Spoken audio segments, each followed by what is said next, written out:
अभिनव को वीकेंड का वार पर क्लास ना लगे, ऐसा तो हो ही नहीं सकता है। हर वीकेंड पर या तो रुबीना को डांट मिलती है या फिर अभिनव को, या फिर इन दोनों को ही एक बार इंक्लूड तो किया ही जाता है।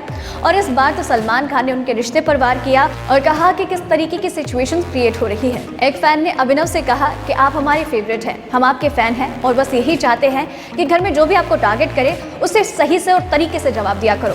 इस पर अभिनव ने कहा कि मैं उस तरीके का इंसान नहीं हूँ कि चिल्लाऊं, गाली गलौज करूँ, मैं वैसा नहीं हूँ, मैं सीधा साधा इंसान हूँ और रूल्स के अकॉर्डिंग ही काम कर सकता हूँ। सलमान ने कहा कि तुमने ना सवाल को नहीं समझा है कि लड़की ने क्या कहा और जवाब तुम क्या दे रहे हो। अभिनव ने कहा कि सर मैं बस ये कहता हूँ कि चीज़ें अगर रहने ही दे तो बेटर होता है। सलमान ने कहा कि यही तो बात है अभिनव, आप चीज़ों को रहने ही देते हैं और शायद कहीं ना कहीं आपकी इसी नेचर की वजह से आपने अपनी पत्नी रुबीना को भी कहीं पीछे छोड़ दिया है।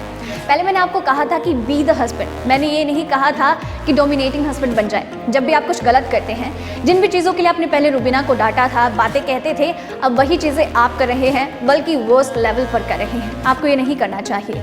आपकी पत्नी जब आपको कुछ समझाती हैं तो बड़े ही डोमिनेटिंग बिहेवियर के साथ आप उन्हें चुप करा देते हैं। वो आपका भला ही चाहती हैं और उसी लिए आपको कुछ करने के लिए कहती हैं और आप हमेशा उन्हें दबा देते हैं। आप उन्हें एक ऐसे सिचुएशन में पीछे छोड़कर चले गए जिस वक्त उन्हें आपकी सबसे ज़्यादा ज़रूरत थी। उन्होंने रुबीना से कहा भी कि आपको लगता है कि आपके पति आपको डोमिनेट कर रहे हैं और आपके ऊपर रूल करने की कोशिश कर रहे हैं, आपको कहीं पीछे छोड़ दिया है। रुबीना ने इसको लेकर हामी भरी और इस दौरान वो काफ़ी इमोशनल दिखी, उनकी आंखों में आंसू थे।